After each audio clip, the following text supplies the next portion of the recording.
Euroregione.news. Aeronautica militare a Codroipo. Infermieri premiati in Confindustria.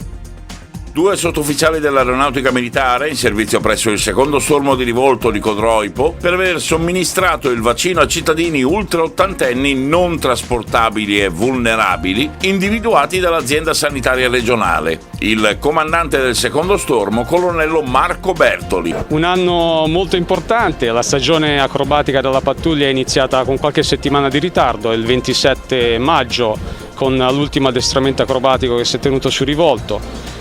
Un anno segnato dalla pandemia in cui però il secondo stormo non si è mai fermato e ha continuato a lavorare e in quest'ottica stiamo lavorando a un'occasione di ripartenza, non soltanto per la pattuglia ma per tutta la regione, ovvero le celebrazioni del 60ennale della pattuglia acrobatica il 18 e 19 settembre. Attualmente stiamo mandando 3 squadre di medici e infermieri fuori dalla base quotidianamente per vaccinare le categorie più fragili con un prezioso lavoro porta a porta che facciamo in coordinamento con l'azienda sanitaria locale. Da Codroipo per Euroregione News, Marco Mascioli. Euroregione.news.